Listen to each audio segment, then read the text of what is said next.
ഞാൻ ഇനി ഉറങ്ങുന്നേ ഇല്ല, ഞാൻ ഇനി നിസ്കരിക്കാൻ തുടങ്ങാൻ പോവാ, എനിക്ക് ഉറക്കം വേണ്ട. കാരണം എന്താ, നബിതങ്ങളുടെ പദവി വലുത്. ആ ഒരു ദർജയിൽ അവിടെ എത്തിപ്പെടണമെങ്കിൽ എനിക്ക് ഉറങ്ങിക്കൊണ്ടിരുന്നാ പറ്റൂല. അതുകൊണ്ട് ഞാൻ ഇനി ഉറക്കമൊക്കെ ഒഴിവാക്കിയിട്ട് നമസ്കരിക്കാൻ തുടങ്ങാൻ പോവുകയാണ്. മറ്റേയാള് പറഞ്ഞു,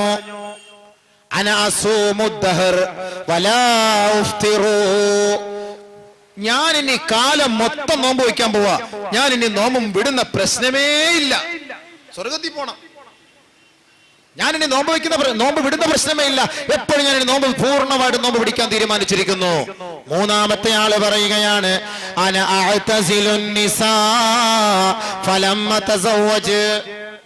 ഞാൻ ഇനി വിവാഹം കഴിക്കുകയില്ല, ഞാൻ സ്ത്രീകളെ ഒഴിവാക്കാൻ തീരുമാനിച്ചിരിക്കുകയാണ്. ഞാൻ വിവാഹം കഴിക്കുകയില്ല, സ്ത്രീകളെ ഞാൻ പൂർണ്ണമായിട്ട് ഞാൻ ഒഴിവാക്കാൻ തീരുമാനിച്ചു. ഇത് കേട്ടുകൊണ്ട് റസൂലുള്ളാഹി സ്വല്ലല്ലാഹു അലൈഹി വസല്ലം നബി തങ്ങൾ അവരുടെ ഇടയിലേക്ക് കടന്നു വന്നുകൊണ്ട് ചോദിക്കുകയാണ്, അൻതുമുല്ലദീന ഖുൽതും കദാ വ കദാ, നിങ്ങളാണോ ഇങ്ങനെയൊക്കെ പറഞ്ഞത്?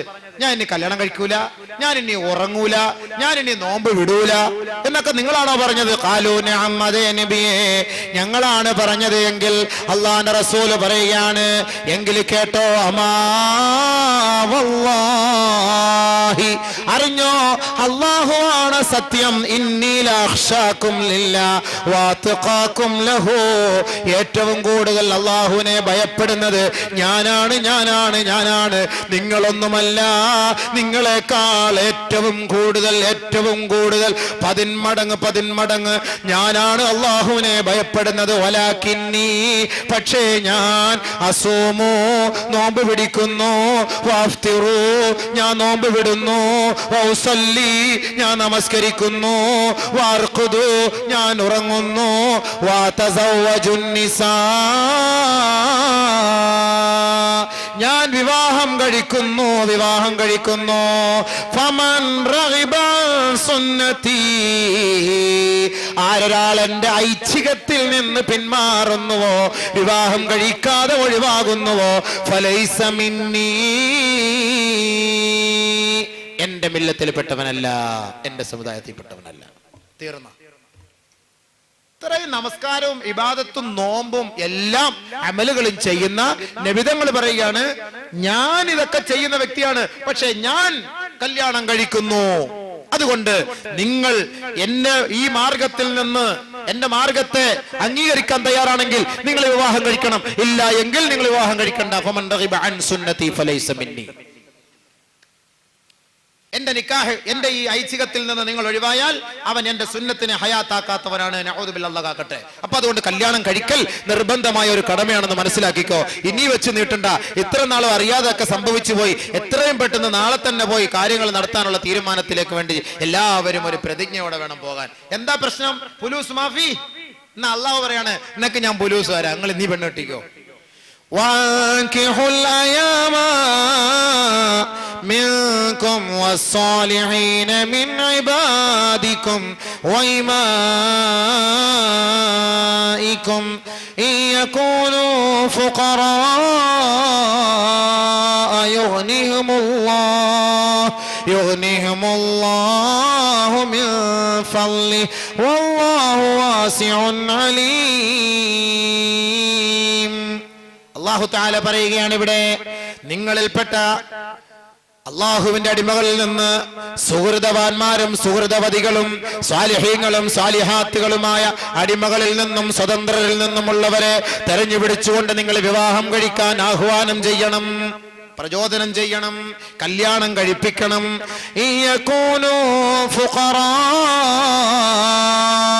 ഒരുപക്ഷെ അവർ സാധുക്കളാണെങ്കിൽ, ദരിദ്രന്മാരാണെങ്കിൽ, അല്ലാഹു അവന്റെ മഹത്തായ ഔദാര്യത്താൽ അവരെ ധന്യതയിലേക്കും സാമ്പത്തിക മേഖലയിലേക്കും തള്ളിവിടുന്നതാണ്. കല്യാണം കഴിച്ചാല് നിങ്ങൾ പണക്കാരനാവുമെന്ന് സാരം. ശരിയാ, ഇന്നത്തെ സാഹചര്യത്തിൽ ഉറപ്പാത്. എല്ലാരും ആഗ്രഹിക്കുന്ന കട ഉണ്ടെങ്കിൽ തീരാൻ ഒരേ ഒരു വഴിയേ ഉള്ളൂ, പെണ്ണ് കെട്ടുക. കാരണം എന്താ, ഇഷ്ടം പോലെ കിട്ടുമല്ലോ.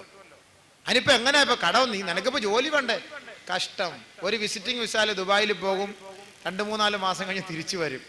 തിരിച്ചു വന്നിട്ട് ഇപ്പൊ ഫോർ രജിസ്ട്രേഷൻ കാർ സ്കോഡ വരെ ഒരു ദിവസം 2000 റുപ്യ കൊടുത്താൽ വാടകയ്ക്ക് കിട്ടും.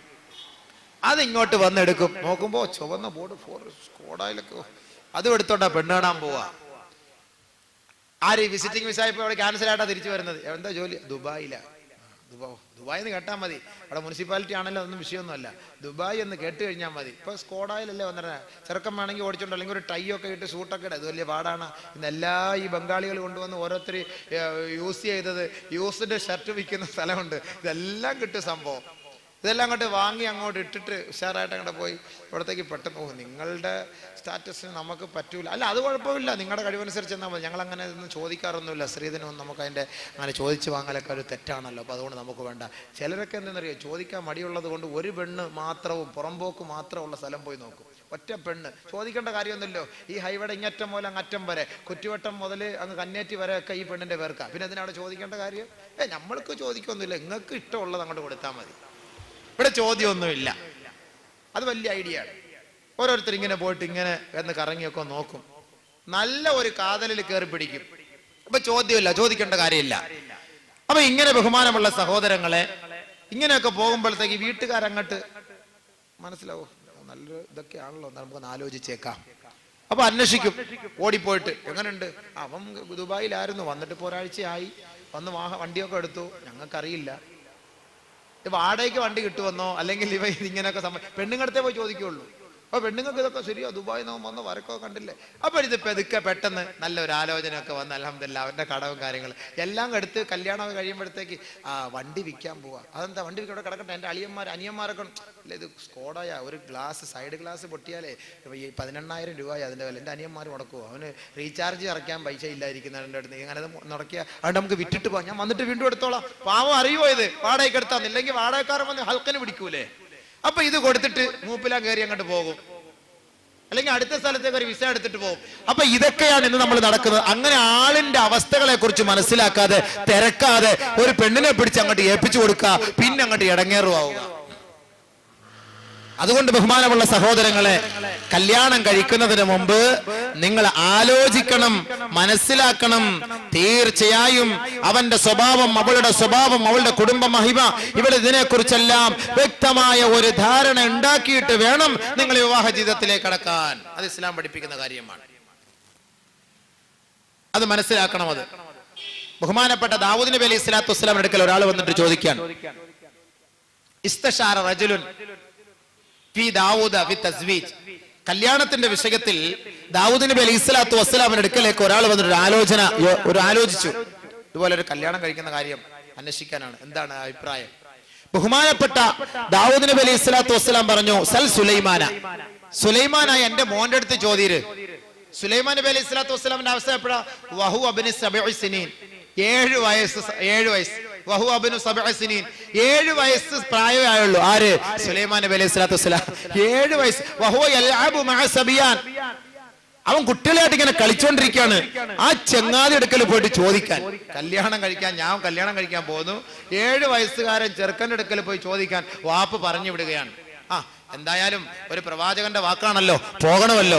അദ്ദേഹം പോയി ആ ചെറുക്കനെ കണ്ടുപിടിച്ചു, സുലൈമാൻ നബി അലൈഹി സ്വലാത്തു വസ്സലാമിനെ. അപ്പൊ നോക്കിയപ്പോ സുലൈമാൻ നബി അലൈഹി സ്വലാത്തു വസ്സലാം ഇല്ല, കുതിരയും ആനയൊക്കെ കളിക്കുന്ന പോലെ യർക്കബ് മാസബിയാൻ, ഒരുത്തന്റെ കൂടെ അപ്പൊ ഇങ്ങനെ കയറി കുതിര കളിച്ചോണ്ടിരിക്കുക, ഒന്നിന്റെ മോളി ഒന്നായിട്ട് ഇങ്ങനെ ആട്ടിൽ വിളിച്ചു, മോനെ ഞാൻ പെണ്ണ് കെട്ടാൻ ആഗ്രഹിക്കുന്നു, എന്താണ് അഭിപ്രായം?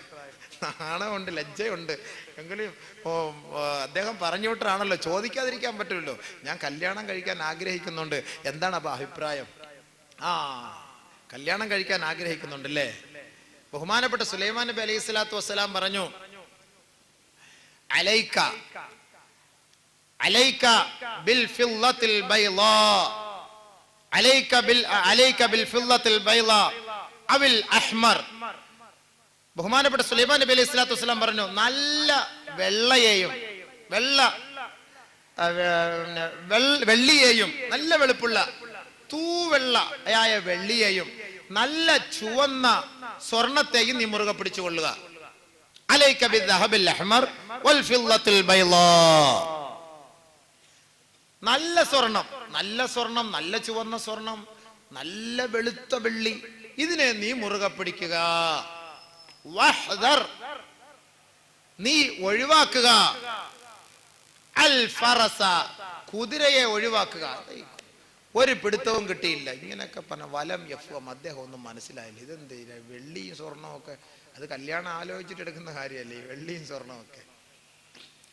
ഇതൊന്നും ഒന്നും പിടികിട്ടിയില്ല. ഇദ്ദേഹം നേരെ പോയി സുലൈമാൻ നബി അലൈഹി സ്വലാത്തു ദാവൂദ് നബി അലൈഹി സ്വലാത്തു വസ്സലാം അടുക്കലേക്ക് പോയി. ദാവൂദ് നബി അലൈഹി സ്വലാത്തു വസ്സലാം ഞാനിങ്ങനെ പോയി മകനോട് ചോദിച്ചു. മകൻ പറഞ്ഞു, അലൈക ബിൽ ദഹബിൽ അഹ്മർ വൽ ഫിദ്ദത്തിൽ ബൈള വഹദറിൽ ഫറസ എന്നൊക്കെ ഇങ്ങനെ പറഞ്ഞു.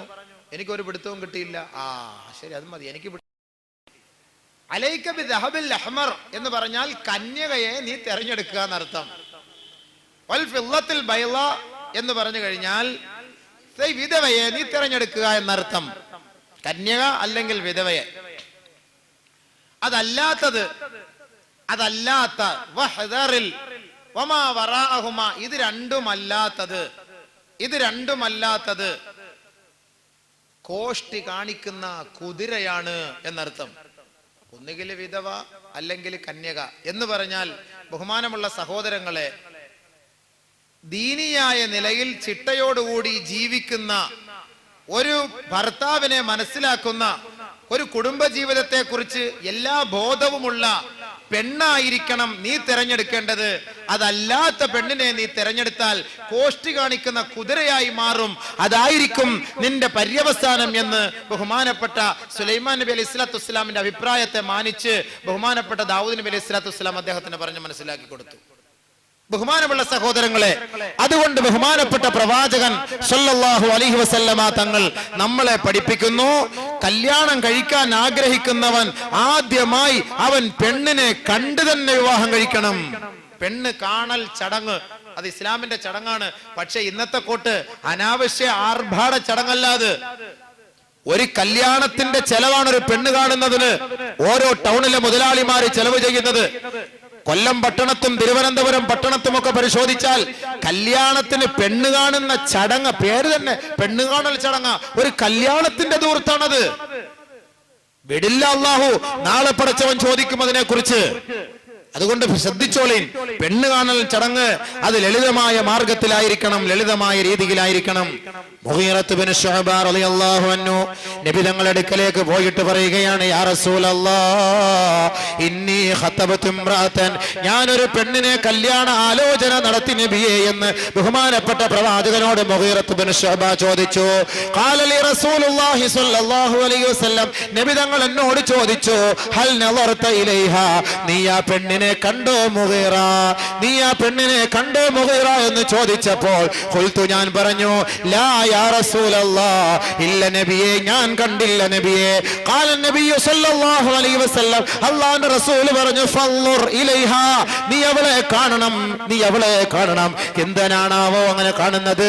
ഫഇന്നഹു അഹ്റാ അയ്യൂദമ ബൈനകുമാ, ദാമ്പത്യ ജീവിതം രൂഢമൂലമാകുന്നതിന് വേണ്ടി പെണ്ണ് കാണൽ ചടങ്ങ് അത്യന്താപേക്ഷിതമാണ്. അതല്ലാതെ ഒരു ഫോട്ടോ കണ്ടിട്ടൊന്നും പെണ്ണ് കണ്ടിട്ട് കാര്യമില്ല. ഗൾഫിൽ നിൽക്കുന്ന ചങ്ങാതിക്ക് ഇവിടുന്ന് വാപ്പ ഫോട്ടോ അയച്ചു കൊടുക്കും, പെണ്ണിന്റെ വീട്ടിൽ നിന്ന് ഫോട്ടോ കൊടുക്കും. പെണ്ണിന്റെ പല്ല് തെള്ളിയതാണോ അകത്തോട്ടിരിക്കുന്നതാണോ, പല്ലുണ്ടോ, എന്തായാലും ചിരിച്ചോണ്ട് ഫോട്ടോ ഒന്നും എടുക്കൂലല്ലോ. അതേപോലെ കുഴിയുണ്ടോ ഗട്ടറുണ്ടോ ടാറിട്ടതാണോ ഇതിനെക്കുറിച്ചൊന്നും മനസ്സിലാക്കാൻ അതും പറ്റൂല. ഇതൊക്കെ എല്ലാം ബ്യൂട്ടീഷ്യനിൽ പോയി, ബ്യൂട്ടി പാർലറിൽ പോയി എല്ലാം ചെയ്ത് ഗട്ടറൊക്കെ നികത്തി ടാറൊക്കെ ഇട്ട് വെള്ളയൊക്കെ വൈറ്റ് വാഷ് ഒക്കെ ചെയ്തിട്ട് ഫോട്ടോ എടുത്തിട്ടായിരിക്കും കൊടുത്ത് അങ്ങോട്ട് വിടുന്നത്. എങ്ങോട്ട്? ദുബായിലേക്ക്. അവൻ ഒറ്റ നോട്ടത്തിൽ അറ്റാക്ക് വന്നില്ല എന്നേ ഉള്ളൂ. അവന് ജോലിയും വേണ്ട, ഒന്നും വേണ്ട, വാപിച്ച പെട്ടെന്ന് കബൂലാക്കര്, ഒരു പൈസയും ചോദിക്കണ്ട, ഒന്നും ചോദിക്കണ്ട, തീർന്ന്. ഇവിടെ വന്ന് നേരിട്ട് എന്നാ ഒന്ന് പോയി കാണട്ടെ, ഒന്ന് പോയി കാണട്ടെ എന്ന് പോകുമ്പോഴായിരിക്കും ഇന്ദ്രൻസിന്റെ മോന്തയുടെ കുട്ടി ഇങ്ങനെ ഇരിക്കുന്നതാണ്. ആ ഒരു കോലമായിരിക്കും അല്ലേ. പിന്നെ പ്രശ്നമായില്ല അവിടെ. അവൻ മാനസികമായി തളരൂലേ, മാനസികമായി അവൻ തളർന്നു പോകൂലേ. അതുകൊണ്ട് ഫോട്ടോ കണ്ട് നീ അങ്ങ് വാക്ക് കൊടുക്കണ്ട പെണ്ണുങ്ങൾക്ക്. നീ വന്ന് നേരിട്ട് കാണു പെണ്ണിനെ, പെണ്ണിന്റെ അവസ്ഥ നീ കാണ്. പെണ്ണിനെ കാണാൻ വരുമ്പോൾ നമ്മൾ 10-15 പേരെയും കൂടെ കൂട്ടിക്കൊണ്ടു പോകണ്ട. ഒരു ടാറ്റാസുമോ നിറച്ചു അങ്ങ് ആള്, ഇയാള് മൂപ്പിലാൻ കയറി ഫ്രണ്ടിരിക്കും, ബാക്കിയുള്ള മക്കൾ കൂട്ടുകാരൊക്കെ അളിയ എല്ലാ അളിയന്മാരാ. പെണ്ണ് കെട്ടാൻ പോയിട്ടാണ് അവിടുന്ന് അളിയൻ തുടങ്ങുന്നത്. പക്ഷെ ഇപ്പൊ നമുക്ക് ജനിച്ചു വരുന്ന കുഞ്ഞുങ്ങളെല്ലാം അളിയന്മാരാണ്. റോഡിൽ കൂടെ പോകുന്നവരും വരുന്നവരും നിൽക്കുന്നവരും ഇരിക്കുന്നവരും എല്ലാ അളിയന്മാരും.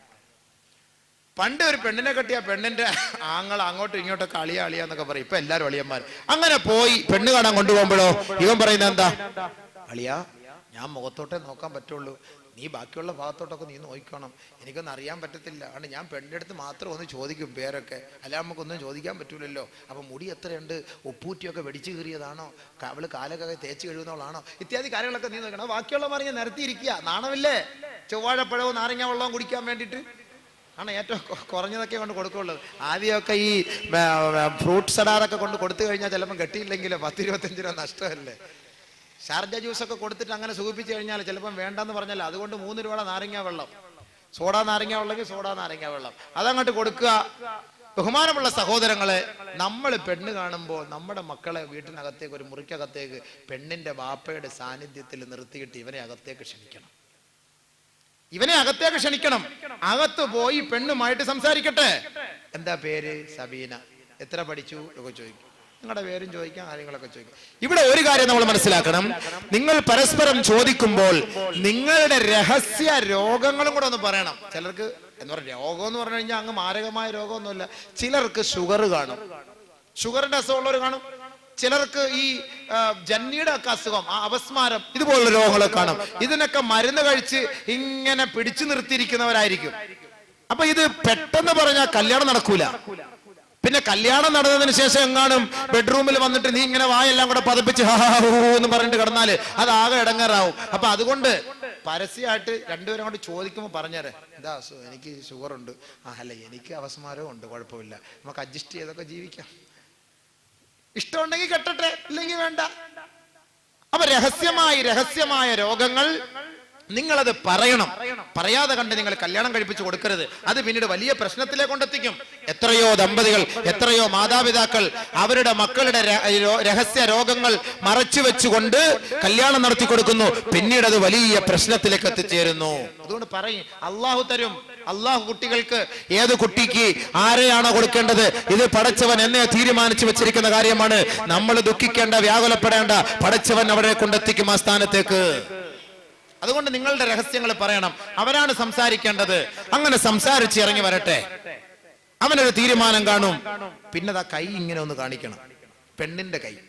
പെണ്ണിന്റെ കൈ ഇങ്ങനെ കാണിച്ചു കഴിഞ്ഞാൽ ഈ കൈത്തണ്ട ഇങ്ങനെ കൈയുടെ മുകൾ ഭാഗം കാണുമ്പോൾ പെണ്ണിന്റെ ശരീരത്തിന്റെ വടിവം, ആകാര സൗഷ്ഠവത്തെ കുറിച്ച് മനസ്സിലാക്കാൻ കഴിയും. മെലിഞ്ഞതാണോ കൊഴുത്തതാണോ എന്നൊക്കെ ഒന്ന് അറിയാൻ വേണ്ടി ഇതിങ്ങനെ കാണിക്കണമെന്ന് ഇസ്ലാം പഠിപ്പിക്കുന്നു. അതേപോലെ തിരിച്ചു കാണിച്ചാൽ ഈ പെണ്ണിന്റെ മനസ്സിന്റെ സന്തുലിതാവസ്ഥ, മാനസിക സൗന്ദര്യം, മാനസിക ഐശ്വര്യം, ഇവളുടെ സ്വഭാവ മഹിമ എത്രത്തോളം ഉണ്ട് എന്ന് ഈ കൈയുടെ വെള്ളം നോക്കിയാലും മനസ്സിലാക്കാൻ കഴിയും.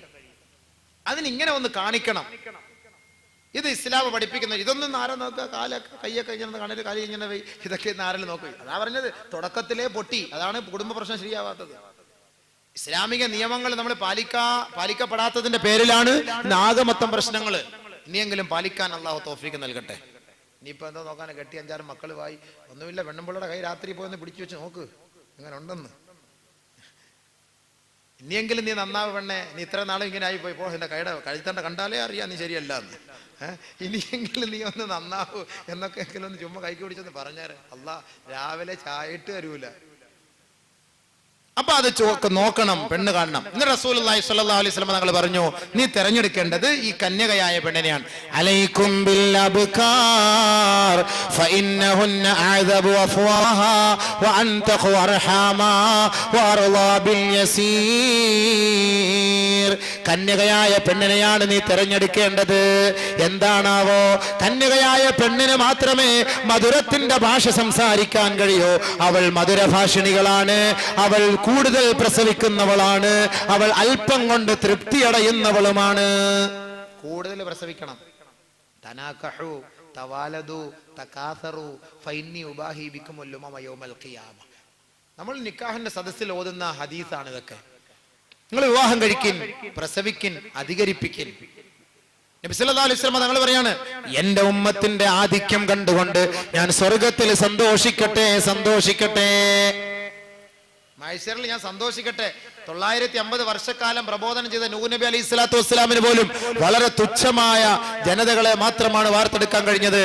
കേവലം 23 വർഷക്കാലത്തെ പ്രബോധനത്തിൽ ബഹുമാനപ്പെട്ട പ്രവാചകൻ സല്ലല്ലാഹു അലൈഹി വസല്ലമ തങ്ങൾക്ക് കോടിക്കണക്കിന് ജനങ്ങളെ വാർത്തെടുക്കാൻ കഴിഞ്ഞു.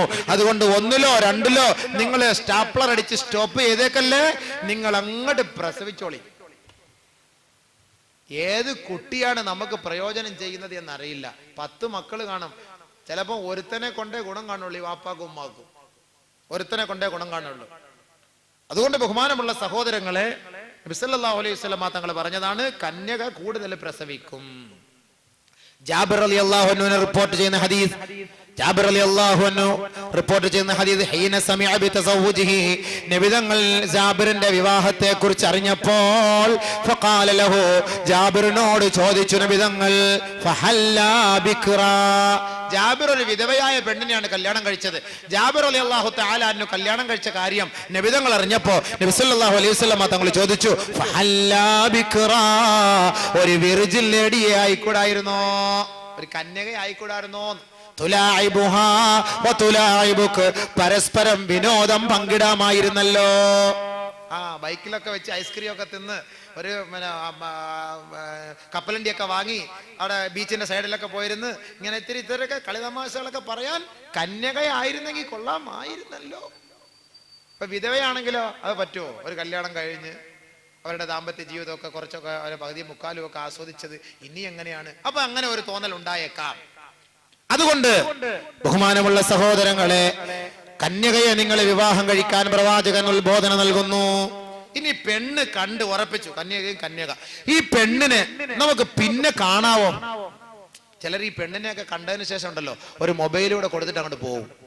വിളിയോടെ വിളി വിളി വിളി വിളി വിളി, രാത്രിയും പകലും ഇല്ലാത്ത വിളി. ഈ 6 മാസത്തെ വിളി കഴിഞ്ഞ് 7ാമത്തെ മാസം പെണ്ണിന്റെ ചെറുക്കന്റെ വാപ്പ പറയുന്നു, മോനെ അത് തുക കുറവാട കുട്ടാ, ഞാൻ നല്ല തുകയുള്ളവരെ ഒപ്പിച്ചു വെച്ചിട്ടുണ്ട്, നല്ല സൗന്ദര്യമുണ്ട്, അതങ്ങോട്ട് ഒഴിവാക്കിയേരെ മോനെ.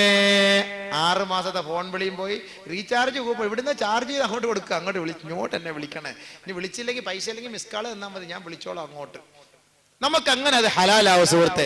നമുക്ക് ഈ പെണ്ണിനെ ഹലാലാക്കി തന്നോ? ഇല്ലല്ലോ. ഒന്ന് കണ്ടു സംസാരിച്ചു എന്നുള്ളതല്ലാതെ ഈ പെണ്ണിനെ നമുക്ക് ഹലാലാക്കി തന്നിട്ടില്ല. ഈ പെണ്ണ് നമുക്ക് ഹലാലായാൽ മാത്രമേ ഈ പെണ്ണുമായി സംസാരിക്കാൻ അനുവാദമുള്ളൂ. ഇന്നങ്ങോട്ട് വിളിക്കലല്ലേ. ഗൾഫിൽ നിന്നൊരു സഹോദരൻ വിളിച്ചു, ഞാനിവിടെ ബന്ധമുള്ള ഒരു സഹോദരനെ പറയാണ്, ഞാൻ 15,000 റിയാലിന് വിളിച്ചു ഉസ്താദെ 6 മാസം കൊണ്ട്. ഓ വലിയ സന്തോഷത്തോടെ അറിയാം. 15,000 റിയാൽ 2-2.25 ലക്ഷം റുപ്യ. പടച്ചവന് ഹൈവേയുടെ സൈഡിലങ്ങനെ 1 സെന്റ് വസ്തു വാങ്ങിയിട്ടിരുന്നെങ്കിൽ 10 ലക്ഷം റുപ്യക്ക് ഇപ്പൊ വിൽക്കായിരുന്നു. ഈ പെണ്ണിനെ സംസാരിച്ചിട്ട് എന്താ കാര്യ?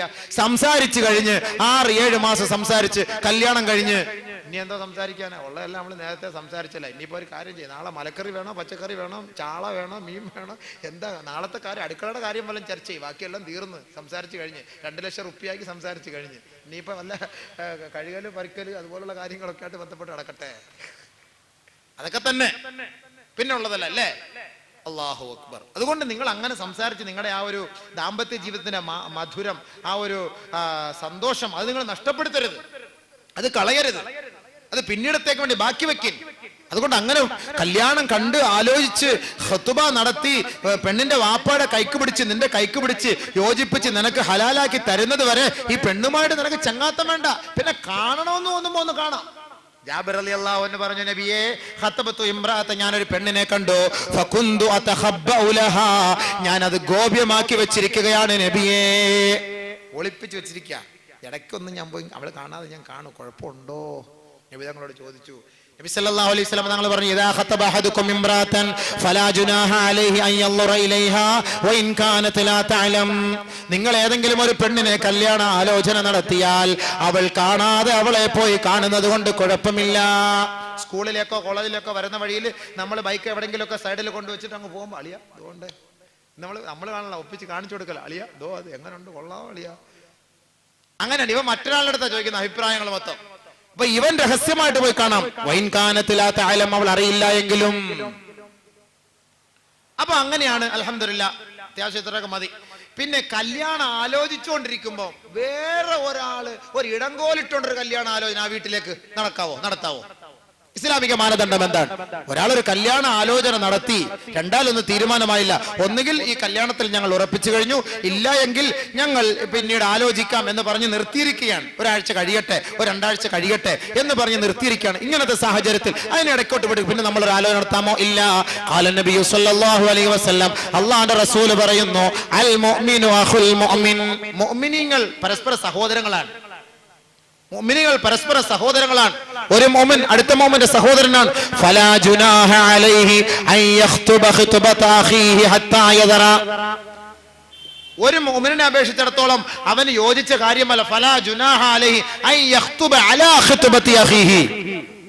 ഒരു സഹോദരൻ കല്യാണ ആലോചന നടത്തിക്കൊണ്ടിരിക്കുന്ന വീട്ടിൽ അതിനെ അതിക്രമിച്ച് കയറി മറ്റൊരാൾ കല്യാണ ആലോചന നടത്തുക എന്നുള്ളത് ശരിയല്ല.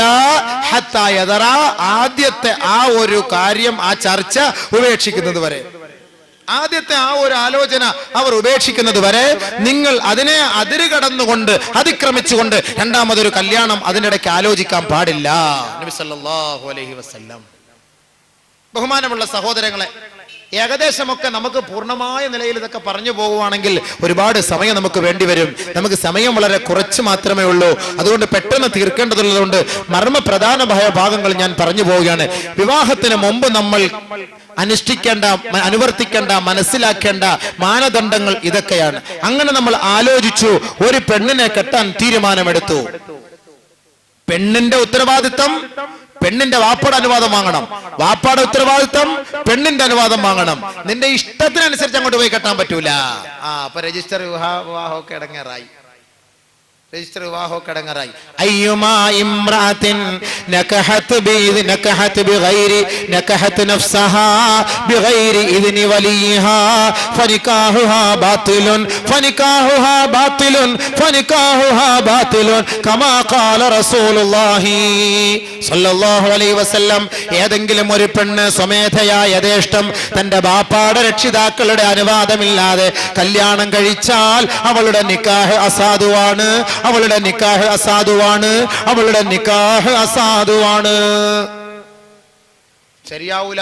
അപ്പൊ പോയിട്ട് വാപ്പായെ വെട്ടിച്ചിട്ട് കഷ്ടപ്പെട്ട് വാപ്പ വളർത്തി, എടോ ചെറുപ്പം മുതലേ കൊണ്ടുവന്ന് നിനക്ക് ഹോർലിക്സും ബോൺവിറ്റായും എല്ലാ വിറ്റായും മേടിച്ചെന്ന് നിന്നെ കൊഴിപ്പിച്ച് വളർത്തിക്കൊണ്ട് വന്ന് 12ാം ക്ലാസ് വരെ പഠിപ്പിച്ച് MBBS നിനക്ക് അഡ്മിഷൻ വാങ്ങി തന്ന് കൊള്ളാല്ല. വാപ്പാടെയും ഉമ്മാടെയും ഒരു അനുവാദം വേണ്ട, വാപ്പായും ഉമ്മായും വേണ്ട, എവരെങ്കിലും കണ്ടവർ ഒറ്റ ഓട്ടം. നോക്കണം, ഈ 10-18 വർഷം 19 വർഷം അല്ലെങ്കിൽ 20 വർഷം ഇവിടെ ഈ വാപ്പായും ഉമ്മയും കുടുംബക്കാരും എത്രത്തോളം സ്നേഹിച്ച് ചെലവിന് നൽകി അവളെ ആറ്റ് നോറ്റ് പോറ്റിക്കൊണ്ട് വളർത്തിക്കൊണ്ട് വന്ന് അവസാനം ഏതോ ഒരു ചെറുക്കൻ അവിടെ നിന്ന് ഒരു കൊഞ്ഞണം കാണിച്ചപ്പം അത് കണ്ടിട്ട് ഒറ്റ പോക്ക് ഇല്ലേ. നെറികെട്ടവൾ, നെറികെട്ടവൾ. നീ പോയി അവനെ കല്യാണം കഴിച്ചാൽ വാപ്പാന്റെ രക്ഷിതാക്കളുടെ അനുവാദമില്ലാതെ നീ വിവാഹം കഴിച്ചാൽ ആ നിക്കാഹ് അസാധുവാണ്. പെണ്ണെ, നിങ്ങൾ നടത്തുന്നത് വ്യഭിചാരമാണ്. വ്യഭിചാരത്തിന്റെ പേരിൽ നാളെ നീ ശിക്ഷ ഏറ്റുവാങ്ങേണ്ടി വരും. പിതാവിന്റെയും വാപ്പയുടെയും പൊരുത്തം നീ വാങ്ങാത്തതിന്റെ പേരിൽ നാളെ അള്ളാഹുവിന്റെ കോടതിയിൽ പിടിച്ചു നിർത്തേണ്ടി വരും. ഇസ്ലാമിക ആദർശങ്ങളെ പണയപ്പെടുത്തിക്കൊണ്ട് അനിസ്ലാമിക ജീവിതത്തിന് നീ തുടക്കം കുറിച്ചതിന്റെ പേരിൽ അള്ളാഹുവിന്റെ കോടതിയിൽ ഹാജരാക്കപ്പെടുക മാത്രമല്ല, മുഖം കുത്തപ്പെട്ട നിലയിൽ നാളെ ഖാറൂന്റെയും ഫിർഔന്റെയും ഹാമാന്റെയും കൂട്ടത്തിൽ നരകകുണ്ടാരത്തിലേക്ക് നീ വലിച്ചെറിയപ്പെടും പെണ്ണെ. അതുകൊണ്ട് കരുതിയിരുന്നോ. നീയൊക്കെ നോക്കും, കുഴപ്പമില്ല, അതിന്റെ കൂടെ ഒക്കെ ജീവിച്ച് ഇങ്ങനെ അഡ്ജസ്റ്റ് ചെയ്ത് പോകാൻ.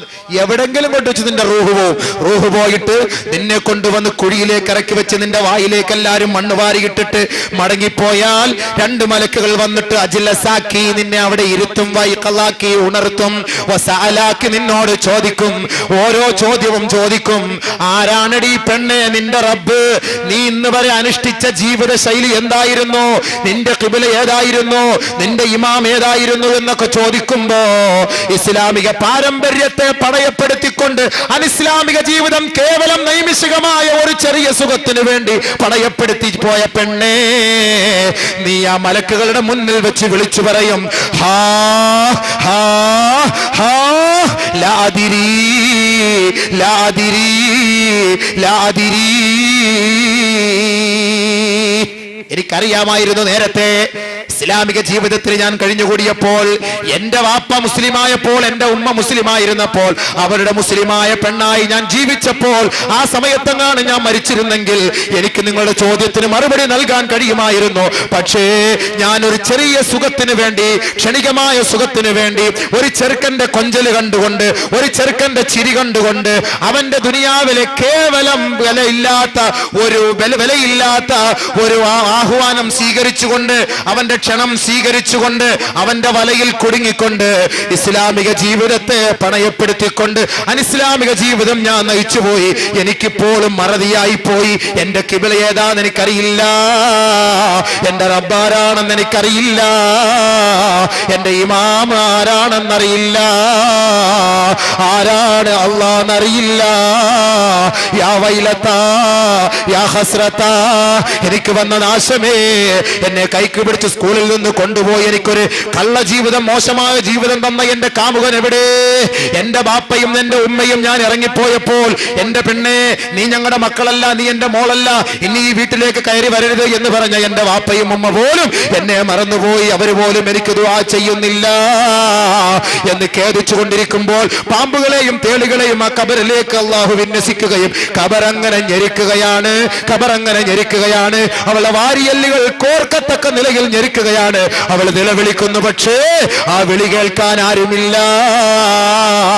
പെണ്ണിനെ സ്വന്തം വീട്ടിൽ നിന്ന് ഇറക്കിക്കൊണ്ടുപോകാൻ കാറുമായി നൂറുകണക്കിന് കൂട്ടുകാര് വന്നപ്പോൾ, മയ്യത്തായി കട്ടിലിൽ കിടക്കുമ്പോൾ, ഖബറിൽ കിടക്കുമ്പോ പെണ്ണെ രണ്ടു പേരുടെ മുന്നിൽ നിനക്ക് പിടിച്ചു നിൽക്കാൻ കഴിയാതെ വന്നെങ്കിൽ അതാണ് അള്ളാന്റെ റസൂല് പറഞ്ഞത്, നിന്നെ വളർത്തി വലുതാക്കി കൊണ്ടുവന്ന നിന്റെ ബാപ്പയുടെ അനുവാദമില്ലാതെ എങ്ങാളും രജിസ്റ്റർ ഓഫീസിൽ പോയി ആരാന്റെ പിറകെ ഇറങ്ങിപ്പോയി ആദർശം പണയം വെച്ച് നീ കല്യാണം നടത്തി ജീവിതം നയിച്ചാൽ ഫനിക്കാഹുഹാ ബാത്തിലുൻ, ഫനിക്കാഹുഹാ ബാത്തിലുൻ, ഫനിക്കാഹുഹാ ബാത്തിലുൻ. ഒരു പ്രാവശ്യമല്ല അള്ളാഹു പറഞ്ഞത്, അള്ളാന്റെ റസൂല് പറഞ്ഞത്. രണ്ട് പ്രാവശ്യമല്ല അള്ളാന്റെ റസൂല് പറഞ്ഞത്, 3 പ്രാവശ്യം ആവർത്തിച്ചു പറഞ്ഞു, അവളുടെ നിക്കാഹ് അസാധുവാണ്, അവളുടെ നിക്കാഹ് അസാധുവാണ്, അവളുടെ നിക്കാഹ് അസാധുവാണ്.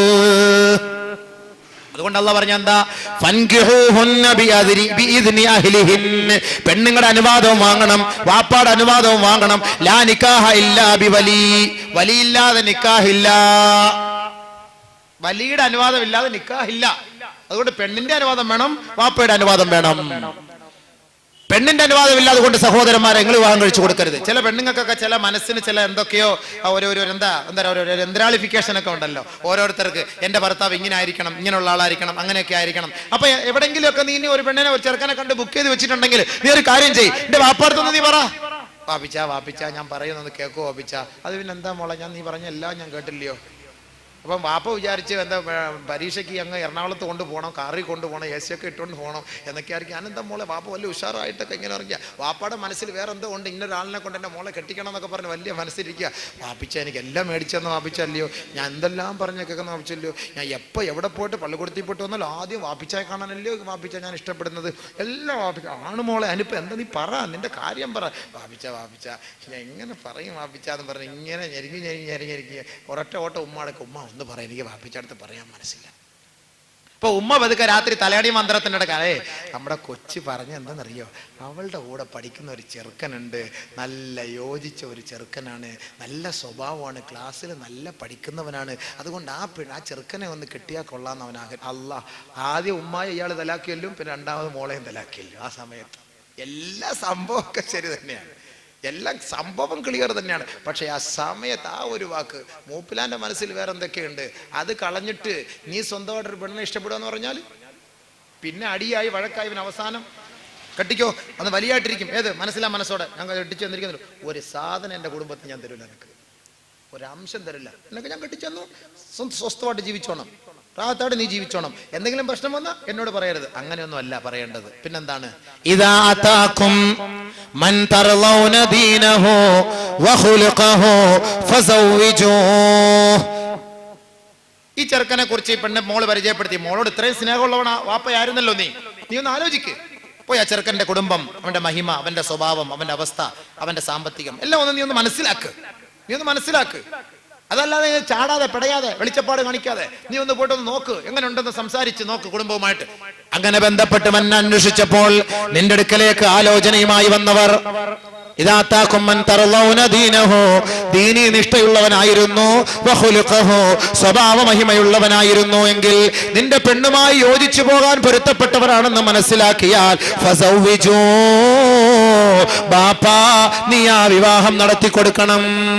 വയില്ല, അങ്ങനെ അല്ല എങ്കിൽ വാപ്പ ശാഠ്യം പിടിച്ചുകൊണ്ട്, ഇല്ല ഞാൻ പിടിക്കുന്ന മൊയിലിന് 3 കൊമ്പ്, എന്റെ മോളാണ്, ഞാൻ കെട്ടിച്ചു കൊടുക്കൂല, എനിക്കിഷ്ടമുള്ളവനെ കെട്ടിച്ചു കൊടുക്കുള്ളൂ എന്ന് പറഞ്ഞ് ശാഠ്യം പിടിച്ചാൽ തകുൻ ഫിത്നത്തുൻ ഫിൽ അർദ് വഫസാദുൻ അരീം, ഭൂമിയിൽ വലിയ കുഴപ്പമുണ്ടാകുമെന്ന് സയ്യിദുനാ റസൂലുള്ളാഹി. എന്താ കുഴപ്പം? ശരി, വാപ്പയുടെ ഇഷ്ടം അനുസരിച്ച് കെട്ടിച്ചോ, ഒരു കുഴപ്പമില്ല, ഞാൻ തയ്യാറാണ്. കല്യാണം എല്ലാം ആലോചിച്ച് കല്യാണത്തിന്റെ തലേന്ന് മൈലാഞ്ചി ഇടുന്ന സമയത്ത് ഇവൻ ഇപ്പുറത്ത് ഇങ്ങനെ കോളിസുമായിട്ട് വന്നിക്കും, ഇവളിങ്ങനെ ഞാൻ മുകളിലോട്ട് പോയിട്ട് വരട്ടെന്ന് പറഞ്ഞപ്പോ മോളിൽ നിന്നൊക്കെ വഴി തന്നെ നേരത്തെ ഇട്ട് വെച്ചിട്ടുണ്ട്, അതൊക്കെ റെഡിയാക്കി കൊടുത്തിട്ടുണ്ട്. അതിലേക്കൂടെ ഇതൊക്കെയായിട്ട് നാളെ കല്യാണത്തിന് അണിയാനുള്ള സ്വർണ്ണമൊക്കെ എടുത്ത് അണിഞ്ഞുകൊണ്ട് ഒരൊറ്റ ഓട്ടം. പിറ്റേന്ന് വാപ്പ വലിക്ക് വരുമ്പോ മോളെ കാണാനില്ല. ഫസാദായി. ഹാജിയാർക്ക് പിന്നെ ചങ്കു ഉയർത്തി നടക്കാൻ പറ്റൂല. പിന്നെ ആചാരം എന്താ ചെയ്യുക? അങ്ങോട്ട് പോയിട്ട് റെയിൽവേ സ്റ്റേഷനെ പെണ്ണുള്ള ട്രെയിൻ വരുന്ന വഴിക്ക് അടുത്ത് അങ്ങോട്ട് ചാടുക, മരിക്കുക. ഫസാദുൻ തക്കുൻ ഫിത്നത്തുൻ ഫിൽ അർളി വഫസാദുൻ അരീം. അല്ലെങ്കിൽ കല്യാണത്തിന്റെ തലേന്ന് പെണ്ണൊളിച്ചോടി പോയി ആചാരേ എന്ന് പറഞ്ഞ് കളിയാക്കൂലേ? അവിടെ നേരത്തെ കൂടി ആലോചിച്ച പെണ്ണിന് യോജിച്ചതാണെങ്കിൽ അൽഹംദുലില്ലാഹ് സംഭവമൊക്കെ ക്ലിയർ ആണെന്ന് അന്വേഷിച്ചിട്ട് അങ്ങോട്ട് കെട്ടിച്ചോട്, പ്രശ്നം തീർന്ന്. അതാണ് ഇസ്ലാം. ഇസ്ലാം അതാണ് സ്വഭാവ മഹിമയുള്ളവൻ. അതുകൊണ്ട് കല്യാണം കഴിക്കുമ്പോൾ തിരഞ്ഞെടുക്കേണ്ടത് എന്താ? സമ്പത്താണോ? കുടുംബ മഹിമയാണോ? സൗന്ദര്യമാണോ? ദീനാണോ? എന്താ? അതും പ്രവാചകൻ തന്നെ പറയട്ടെ. എല്ലാ കല്യാണ സദസ്സുകളിലും ഇമാമിങ്ങൾ ഓതുന്ന ഹദീസാണ്, തുൻകഹുൽ മർഅതു ലിഅർബഇൻ ലിമാലിഹാ വലിഹസബിഹാ വലിജമാലിഹാ വലിദീനിഹാ ഫൽഫർ ബിദാത്തിദ്ദീൻ തരിബത് യദാക്. പൊതുവെ വിവാഹം കഴിക്കപ്പെടാറുള്ളത് 4 കാര്യങ്ങൾ പരിഗണിച്ചുകൊണ്ടാണ്. നിക്കാഹിന്റെ വേദിയിൽ ഇതൊക്കെ പറയാറുണ്ട്, പക്ഷേ അർത്ഥം അറിയില്ല. അതുകൊണ്ട് എന്താണ് കല്യാണം എന്നറിയില്ല. പൊതുവെ വിവാഹം കഴിക്കപ്പെടാറുള്ളത് 4 കാര്യങ്ങൾ പരിഗണിച്ചുകൊണ്ടാണ്. ലിമാലിഹാ, അവളുടെ സമ്പത്ത്, വലിഹസബിഹാ, അവളുടെ കുലീനത, വലിദീനിഹാ, വലിഹസബിഹാ, വലിജമാലിഹാ, അവളുടെ സൗന്ദര്യം, വലിദീനിഹാ, അവളുടെ മതനിഷ്ഠ. ഈ 4 കാര്യങ്ങളാണ് പൊതുവെ വിവാഹവേദികളിൽ പരിഗണിക്കപ്പെടാറുള്ളത്, വിവാഹങ്ങളിൽ പരിഗണിക്കപ്പെടാറുള്ളതെങ്കിൽ റസൂലുള്ളാഹി സ്വല്ലല്ലാഹു അലൈഹി വസല്ലമ തങ്ങൾ പറഞ്ഞു, ഫൽഫർ ബിദാത്തിദ്ദീൻ, ദീനീ നിഷ്ഠയുള്ള, മതബോധമുള്ള, മതനിഷ്ഠയുള്ള പെണ്ണിനെ നീ തെരഞ്ഞെടു. അങ്ങനെയെങ്കിൽ നീ വിജയിച്ചു. ഇല്ലെങ്കിൽ നിന്റെ 2 കൈയും മണ്ണിൽ പൊതഞ്ഞു പോകും എന്ന് പറഞ്ഞാൽ മുഖം കുത്തി നീ വീണ് ആക്സിഡന്റ് ആയി ബ്രേക്ക് ഡൗൺ ആയി പോകുന്നർത്ഥം. റസൂലുള്ളാഹ് ഇതിനെ ഒന്നും കൂടെ ഒന്ന് വിശദീകരിച്ചിട്ട് പറഞ്ഞു, ലാ തുസൗവിജൂൻ ലിഹുസ്നിഹിൻ ഫഅസാ ഹുസ്നുഹുൻ അയ്യുർദിയഹുൻ. ഏ സഹോദരങ്ങളെ, ഏ സഹോദരങ്ങളെ, ലോകൈക ഗുരു മുഹമ്മദ് മുസ്തഫ സല്ലല്ലാഹു അലൈഹി വസല്ലമ തങ്ങൾ പരിശുദ്ധമായ ഹിജാസിന്റെ മണ്ണിൽ ചവിട്ടിക്കൊണ്ട് 21ാം നൂറ്റാണ്ടിൽ താമസിക്കുന്ന മുസ്ലിമേ, നിനക്ക് വേണ്ടി പറഞ്ഞു തരുന്ന പ്രഖ്യാപനമാണ്. ആ പ്രഖ്യാപനത്തിന് നീ ചെവി കൊടുത്തില്ല എങ്കിൽ നീ കുടുംബ ജീവിതത്തിൽ ധാരാളം അസഹ്യതകൾ ഏറ്റുവാങ്ങേണ്ടി വരും. ലാ തുസവ്വിജൂഹുന്ന ലിഹുസ്നിഹിൻ, പെണ്ണിനെ അവളുടെ സൗന്ദര്യം മാത്രം നോക്ക് നീ വിവാഹം കഴിക്കല്ലേ. അങ്ങനെ നീ വിവാഹം കഴിച്ചാൽ അങ്ങനെ എങ്ങാനും നീ വിവാഹം കഴിച്ചാൽ അവൾ നിന്റെ വാക്കുകൾക്ക് മറികടന്നേക്കാം, നിന്റെ നിന്റെ നിർദ്ദേശങ്ങളെ അവൾ മറികടന്നേക്കാം, നിന്റെ വാക്കുകൾ അവൾ സ്വീകരിക്കുകയില്ല. നിന്റെ വാക്ക് സ്വീകരിക്കണമെങ്കിൽ നിനക്ക് പറ്റിയ യോജിച്ച പെണ്ണിനെ കെട്ട്. നിന്നേക്കാൾ വലിയ സൗന്ദര്യമുള്ള, നാട്ടിലെ പെണ്ണുങ്ങളെക്കാൾ സൗന്ദര്യമുള്ള, സൗന്ദര്യത്തിൽ ആകൃഷ്ടനായിക്കൊണ്ട് പെണ്ണിനെ നീ വിവാഹം കഴിക്കാൻ തയ്യാറായാൽ ആ പെണ്ണ് പറയുന്നത് നീ കേൾക്കേണ്ടി വരും. എനക്കൊട്ട് ഒഴിവാക്കാനും പറ്റൂല. വീണ്ടും റസൂലുള്ളാഹി പറഞ്ഞു, ലാ തുസവ്വിജൂഹുന്ന ലിമാലിഹിൻ ഫഅസാ മാലുഹുൻ അയ്യുത്ഗിയഹുൻ. സമ്പത്ത് മാത്രം ആഗ്രഹിച്ചുകൊണ്ട് നീ കല്യാണം കഴിക്കല്ലേ, സമ്പത്ത് മാത്രം പ്രതീക്ഷിച്ചുകൊണ്ട് വിവാഹം കഴിക്കല്ലേ.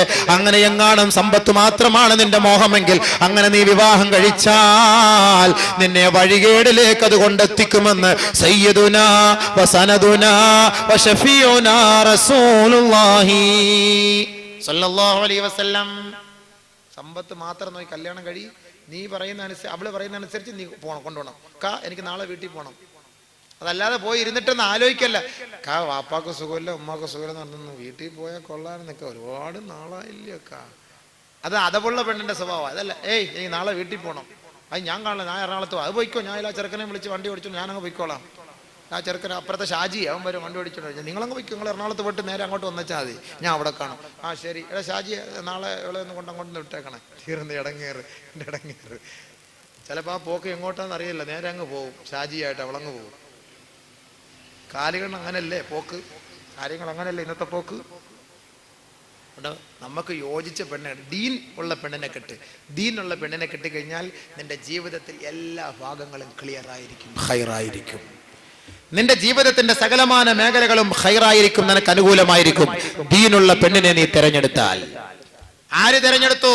പ്രവാചകന്മാർ, സഹാബാക്കൾ, താബിഈങ്ങൾ, തബഅ താബിഈങ്ങൾ, അയിമ്മത്തുൽ മുജ്തഹിദീങ്ങൾ, സാലിഹീങ്ങൾ, ഫുഖഹാക്കൾ, ഖുറമാക്കൾ, ഉലമാക്കൾ ദീനീ നിഷ്ഠയുള്ള ബോധമുള്ള പെണ്ണിനെ തെരഞ്ഞെടുത്തപ്പോൾ അവരുടെ ജീവിതത്തിൽ എല്ലാവിധ ഖൈറാത്തുകളും ബർക്കാത്തുകളും അല്ലാഹു നൽകി. ബഹുമാനപ്പെട്ട ഉമർ അൽ ഫാറൂഖ് റളിയല്ലാഹു അൻഹു ഒരു ദിവസം രാത്രി പട്ടണ പ്രദക്ഷിണം നടത്തുമ്പോൾ, രാത്രി ഇങ്ങനെ അവസ്ഥകളൊക്കെ മനസ്സിലാക്കാൻ ഇങ്ങനെ വരുമ്പോ ഒരു വീട്ടിലൊരു ചെറിയ വെളിച്ചം കാണുന്നു. അറിയാലോ സംഭവം എന്താ? സംഭവം പറയല്ല, നിങ്ങളെ ചിന്തയിലേക്ക് ഞാൻ കൊണ്ടുവരാൻ വേണ്ടിയാണ്, ശ്രദ്ധിക്കാൻ വേണ്ടിയാണ്. ആ വീട്ടിലൊരു വെളിച്ചം കാണുന്നു. എന്താണ് ആ വെളിച്ചം? ഉമ്മയും മകളും തമ്മിൽ വഴക്ക്. എന്താ വഴക്ക്? പാലില് വെള്ളം ചേർക്കണമെന്ന് ഉമ്മ, വേണ്ട എന്ന് മകൾ. ഓഹോ, അത്രയ്ക്കും മോളൊക്കെ, ഇങ്ങനെയുള്ള മോളൊക്കെ ഉണ്ടായിരുന്നോ? പാലില് വെള്ളം ചേർക്കണമെന്ന് ഉമ്മ, വേണ്ടാന്ന് മകൾ. അപ്പൊ ഉമ്മ പറഞ്ഞു, മോളെ പാതിരാ സമയായി, ഇപ്പൊ ഉമർ ഒന്നും ഇവിടെ കാണൂല. ഉടനെ മകള് പറഞ്ഞ വാക്ക്, ഉമ്മ, ഉമറിനെയും എന്നെയും ഉമ്മയെയും സൃഷ്ടിച്ച ജഗന്നിയന്താവായ തമ്പുരാനുണ്ടല്ലോ ഉമ്മ, അനന്തവിശാലമായ ആകാശത്തെ സൃഷ്ടിച്ച തമ്പുരാൻ, അനന്തകോടി താരകങ്ങളെ സൃഷ്ടിച്ച തമ്പുരാൻ, താരാപഥങ്ങളെ, ഉൽക്കകളെ, ഉപഗ്രഹങ്ങളെ, ഗ്രഹങ്ങളെ സൃഷ്ടിച്ച തമ്പുരാൻ, ആ തമ്പുരാൻ ഇതെല്ലാം സസൂക്ഷ്മം വീക്ഷിക്കുന്നുണ്ട് ഉമ്മ. ഉമറിനെ അല്ല നാം തൃപ്തിപ്പെടുത്തേണ്ടത്, ആ തമ്പുരാൻ ഇതെല്ലാം കാണുന്നുണ്ട് ഉമ്മ. അതുകൊണ്ട് ആ തമ്പുരാനെ ഭയപ്പെടണം ഉമ്മ. ഇത് ഉമർ കേട്ടു. എന്റെ ഭരണത്തിന്റെ കീഴിൽ ഈ കുടിൽ വ്യവസായത്തിൽ ഇങ്ങനെയൊക്കെ ഉള്ള പെണ്ണുങ്ങളുണ്ടോ? പിറ്റേ ദിവസം ഉമർ അൽ ഫാറൂഖ് റളിയല്ലാഹു തആല അൻഹു ദൂതനെ വിട്ട് ഈ പെണ്ണിനെ വിളിപ്പിച്ചു. പെണ്ണപ്പോഴേ മനസ്സിലാക്കി, അല്ലാഹ് പോയി ഇടങ്ങേറായി. ഉമർ ഇന്നലെ അറിഞ്ഞ സംഭവം. കാരണം ഉമർ വിളിച്ചെന്ന് പറഞ്ഞു കഴിഞ്ഞാൽ അതാണ്. കാരണം ഉമർ കരുനാഗപ്പള്ളിയിൽ നിന്ന് കൊല്ലത്തേക്ക് പോകുന്നു, പിശാച് കൊല്ലത്ത് നിന്ന് കരുനാഗപ്പള്ളിയിലേക്ക് വരുന്നു എന്ന് എങ്ങനെയെങ്കിലും പറഞ്ഞു കഴിഞ്ഞാൽ കുറ്റിവട്ടത്തെത്തുന്നതിന് മുമ്പേ അവിടുന്ന് തിരിഞ്ഞ് KMML അവിടുന്ന് വലത്തോട്ട് തിരിഞ്ഞ് റൗണ്ട് അടിച്ച് അങ്ങോട്ട് പോയി കളയും, ഇങ്ങോട്ട് വരാക്കത്തില്ല. ഇപ്പൊ അത്രയ്ക്കും പിശാചിന് പോലും ഉമറിനെ പേടിയാണ്. അപ്പൊ ഉമർ അൽ ഫാറൂഖ് റളിയല്ലാഹു വിളിക്കുന്നു പറഞ്ഞപ്പോൾ മനസ്സിലായി, എന്റെ തല പോയി, തീർന്നു. ഉമ്മ ഞാൻ അന്നേരം പറഞ്ഞില്ല, പോയി ഖൈർ, അവിടെ പോയി നിന്നു. ഉമറിന്റെ സമക്ഷത്തിലെത്തിയപ്പോൾ ഉമർ അൽ ഫാറൂഖ് ചോദിച്ചു, മോളെ നിന്നെ എന്തിനാണ് ഇവിടെ ഹാജരാക്കിയതെന്ന് അറിയുമോ? അറിയാം, ഇന്നലെ രാത്രി നടന്ന സംഭവം. ഞാൻ പറഞ്ഞില്ല, എന്റെ ഉമ്മയാ പറഞ്ഞു. എല്ലാം ഞാൻ കേട്ടു മോളെ, നീ എന്തിനു ദുഃഖിക്കണം, പ്രയാസപ്പെടുന്നത്? നിന്റെ ആ പാതിരാ സമയത്തുള്ള സംഭാഷണം ഈ ഉമർ വീക്ഷിച്ചു പോയി, കേട്ടുപോയി. പക്ഷേ നിന്റെ സംഭാഷണത്തിൽ എനിക്ക് അള്ളാഹുവിനെ തൃപ്തിപ്പെടുത്തിയ, എന്റെ മനം കുളിർക്കുന്ന തരത്തിലുള്ള വാക്ക് ഞാൻ കേട്ടുപോയി മോളെ. അള്ളാഹുവിനെ നീ ഭയപ്പെടുന്ന പെണ്ണാണ്. പാവപ്പെട്ട കുടിലിൽ, ചെറ്റക്കുടിലിൽ താമസിക്കുന്ന പാൽക്കാരി പെണ്ണിന്റെ മോളെ, മദീന പട്ടണത്തിന്റെ കടിഞ്ഞാൻ പിടിക്കുന്ന മഹാനായ അമീറുൽ മുഅ്മിനീൻ ഉമർ അൽ ഫാറൂഖിന്റെ മകന്, ബഹുമാനപ്പെട്ട ഉമർ അൽ ഫാറൂഖ് ആ പെണ്ണിനെ വിവാഹം കഴിച്ചു കൊടുക്കുകയാണ്. രാജ്യത്തിന്റെ കിരീടാവകാശിയെ, രാജ്യത്തിന്റെ കിരീടാവകാശി, നാട്ടിലുള്ള ലക്ഷം വീട് കോളനിയില് അല്ലെങ്കിൽ റെയിൽവേ പുറമ്പോക്കില് താമസിക്കുന്ന സുന്ദരിയും സുശീലയുമായ പതിവ്രതയായ നല്ല സുന്ദരിയായ ദീനീ ബോധമുള്ള ഒരു പെണ്ണിന് അവളുടെ കുടുംബമോ അവളുടെ വീടോ അവളുടെ കൊട്ടാരമോ ഒന്നും നോക്കിയില്ല. അന്യപുരുഷനെ നോക്കാതെ അള്ളാഹുവിനെ രാത്രിയും പകലുമെന്നില്ലാതെ ഒളിഞ്ഞും തെളിഞ്ഞും രഹസ്യത്തിലും പരസ്യത്തിലും അള്ളാഹയെ സൂക്ഷിക്കുന്ന ഈ പെണ്ണാണ് എന്റെ മകന് സഖിയായി വരേണ്ടതെന്ന് മനസ്സിലാക്കി മദീന പട്ടണത്തിൽ കടിഞ്ഞാൻ പിടിക്കുന്ന മഹാനായ വീരശൂര പരാക്രമിയായ ഉമർ അൽ ഫാറൂഖ് റളിയല്ലാഹു തആല അൻഹു തന്റെ മകനായ ആസിം റളിയല്ലാഹു അൻഹുവിന് ഫാത്തിമ എന്ന് പറയുന്ന പാൽക്കാരിയെ കെട്ടിച്ചു കൊടുത്തു. നമ്മൾ ചെയ്യുവോ? ഒന്ന് ആലോചിച്ച് നോക്ക്, നമ്മൾ ചെയ്യുവോ? ഉമർ അൽ ഫാറൂഖ് ചെയ്ത ജീവിതം എന്താ ഇവിടെ തെരഞ്ഞെടുത്തത്? ദീൻ, ദീൻ, ദീനി നിഷ്ഠയുള്ള പെണ്ണിനെ തെരഞ്ഞെടുത്തു. അവരുടെ രണ്ടുപേരുടെയും വൈവാഹിക ജീവിതത്തിലൂടെ, ദാമ്പത്യ ജീവിതത്തിലൂടെ ലൈല എന്ന ഒരു മഹദിയെ അവർ ജന്മം നൽകി. ലൈല എന്ന മഹദിയിലൂടെ പാരമ്പര്യമായി ലൈലയിൽ നിന്ന് വന്ന കുട്ടിയാണ് ഭാവി കാലങ്ങളിൽ അറിയപ്പെട്ട രണ്ടാം ഉമർ എന്നറിയപ്പെട്ട മദീനയെ അടക്കി വാണിരുന്ന മഹാനായ ഉമർ ഇബ്നു അബ്ദുൽ അസീസ് റളിയല്ലാഹു അൻഹു. സക്കാത്തിന്റെ വിഹിതങ്ങൾ മുഴുവൻ ശേഖരിച്ചിട്ട് മദീനയിൽ ഒരു പാവപ്പെട്ടവൻ പോലും സക്കാത്ത് വാങ്ങിക്കാൻ അർഹനല്ല എന്ന് മനസ്സിലാക്കി, ഒരു സക്കാത്ത് വാങ്ങിക്കാൻ ഒരു പാവപ്പെട്ടവൻ പോലും ഇല്ല എന്ന് മനസ്സിലാക്കിയ മഹാനായ ഉമർ ഇബ്നു അബ്ദുൽ അസീസ് അദ്ദേഹത്തിന്റെ ഭരണകാലത്ത് ആദ്യമായി മദീനയിൽ നിന്ന് സക്കാത്തിന്റെ വിഹിതം അന്യനാട്ടിലേക്ക് അയച്ചത് മഹാനായ ഉമർ ഇബ്നു അബ്ദുൽ അസീസിന്റെ കാലഘട്ടത്തിലാണ്.